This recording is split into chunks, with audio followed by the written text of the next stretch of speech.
मौजू गजल नंबर 1 अरश शहबाई और इसकी तशरीह।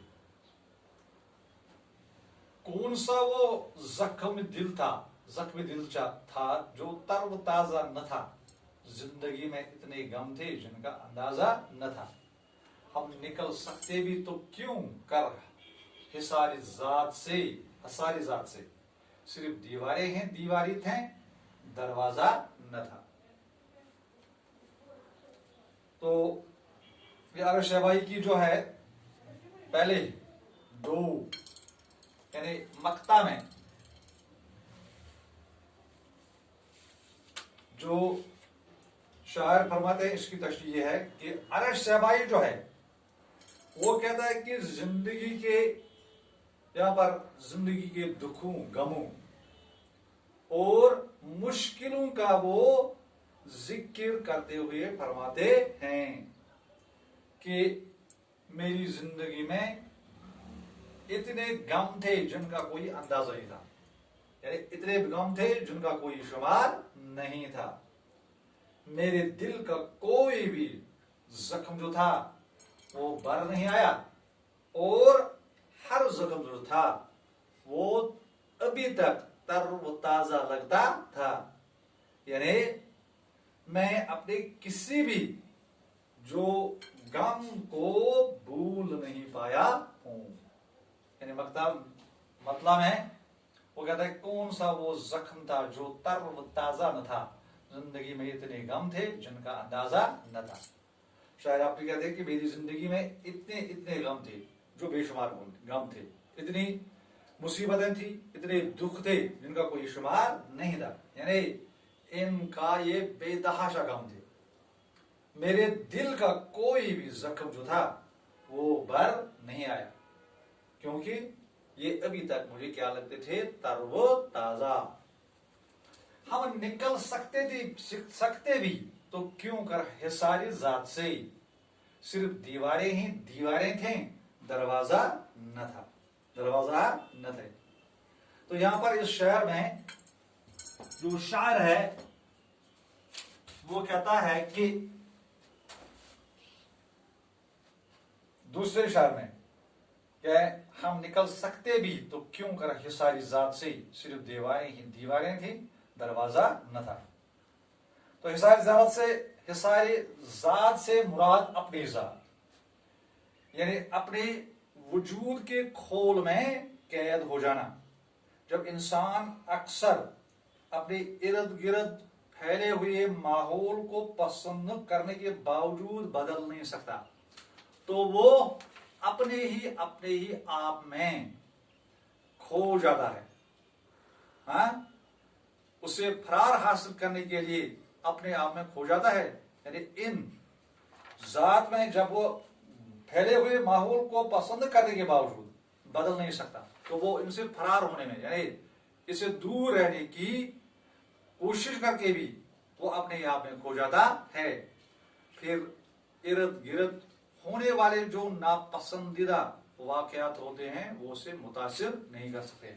इसे हमारे पर हिसारी जात से मुराद अपनी जात। तो यहां पर शायर कहता है कि हम अपनी जात की चार दीवार, हम निकल सकते थे तो क्यों कर हिसारी जात से, सिर्फ दीवारें थी, दरवाजा न था। शायर फरमाता है कि अपने आसपास के माहौल की नापसंदीदगी की वजह से हम अपने ही आप में खोए हुए थे, ताकि वो नापसंदीदा माहौल मुतासिर न कर सके। यानी कहते हैं कि हम अपनी जात की चार दीवारी से बाहर नहीं निकल आ सकते, और फिर खुद ही ये शायर जो है ये इसकी वजह बताते हैं कि हम अपनी जात की ऐसी चार दीवारी में कैद थे जिसमें बाहर निकलने की कोई गुंजाइश नहीं थी। हम निकल सकते थे तो क्यों कर हिसारी जात से, सिर्फ दीवारें ही दीवारें थी, दरवाजा न था। क्योंकि जिस मकान में जहां से भी दरवाजा होता है तो दरवाजे से निकलने की गुंजाइश होती है, इसलिए ये कहता है कि हम निकल सकते तो क्यों हिसारी जात से, क्योंकि मैं अपनी ही जात में खो चुका था। हाँ, तो इससे मुझे बाहर निकलने की कोई गुंजाइश नहीं थी।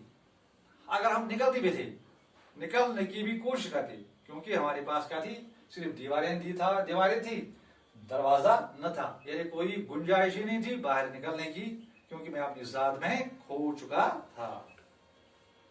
यानी अपने आप में खोए हुए रहते, ताकि वो नापसंदीदा माहौल मुतासिर न कर सके। उसकी आंखों से नुमाइयां थी मोहब्बत की चमक, उसके चेहरे पर नई तहजीब का गारा न था। और गारा से मुराद नई तहजीब से मुतासिर न होना। गारा से मतलब है सुर्खी, पाउडर, लेकिन यहां मतलब है कि नई तहजीब से मुतासिर न होना। इस शायर में शायर उस इंसान की बात करता है जो अपने तहजीब और इक्तदार के साथ अब क्या हो चुका है, गायब हो चुका है। उस इंसान को वो अपना महबूब समझते हुए फरमाता है कि उसका दिल सच्ची मोहब्बत और हमदर्दी से लबरेज था। यानी आप ये मुखातिब महबूब से मुखातिब है और उसे कहता है कि उसके दिल में सच्ची मोहब्बत और हमदर्दी जो थी वो कूट कूट कर भरी हुई थी। उसकी आंखों से नुमायां थी मोहब्बत की चमक, जिसकी चमक उसकी आंखों से वाजिया हो जाती थी। यानी वो उसके चेहरे पर नई तहजीब का कोई गारा नहीं था, कोई असर नहीं था। और मतलब यह है कि यानी वो जो आपका ऐसा महबूब है वो अपना असल चेहरा लिए हुए था। नई तहजीब का इंसान चेहरे पर कई कई चढ़ाते हुए होता है। यानी उसकी आंखों से नुमाइयां थी मोहब्बत की चमक। या अपने महबूब से मुखातिब होकर एक इंसान को महबूब बनाता है और कहता है कि उसकी आंखों में क्या था, उसे उसकी आंखों से अंदाजा होता था कि उसकी आंखों में मोहब्बत की चमक थी, उसके चेहरे पर नई तहजीब का गारा न था। यानी सिर्फ और सिर्फ वो नई तहजीब से मुतासिर नहीं था, बल्कि आंखों में, उसकी आंखों में क्या था, सिर्फ मोहब्बत, सच्ची मोहब्बत, हमदर्दी, रवादारी, बाकी चीजें उस पे अंदर थी। अरश उसकी झील से आंखों का, इसमें क्या कसूर, डूबने वाले को गहराई का अंदाजा न था। ये मक्ता है और मक्ते में क्या कहता है शायर, अपने आप से मुखातिब होकर फरमाते हैं कि आशिक को अपने महबूब की झील जो थी, महबूब की झील जैसी आंखों की गहराई का अंदाजा नहीं था। यानी वहां यहां पर महबूब की आंखों को झील से तशबीह देते हैं। जिस तरह झील एक होती है वो बहुत ही गहरा होता है, उसकी गहराई होती है। ये तो इस कदर गहरी है कि एक बार कहता है कि जो मोहब्बत है, जब ये एक बार जो इन आंखों में डूब जाता है, यानी जो मोहब्बत में डूब जाता है, गिरफ्तार हो जाता है, तो वो फिर किसी तरह भी महबूब की मोहब्बत को दिल से निकाल नहीं सकता। यानी ये एक ऐसी बीमारी है, ये एक ऐसा रोग है मोहब्बत, कि एक बार लग गया तो जिंदगी भर इससे छुटकारा पाया नहीं जा सकता है।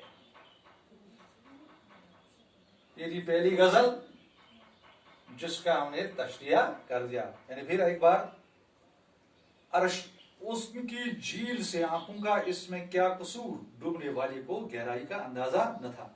यानी यहां पर शायर जो है महबूब की झील जो है, अब महबूब की आंखों को झील से तशबीह देकर फरमाते हैं कि जिस तरह झील की गहराई होती है, इसी तरह जो है यानी मोहब्बत जो है, इसकी गहराई भी क्या है, झील की मानद, ये बहुत ही गहरा है। जिसको ये बीमारी लग जाती है तो वो उम्र भर इसे छुटकारा पाने की कोशिश करता है, लेकिन वो इसे छुटकारा नहीं पा सकता है।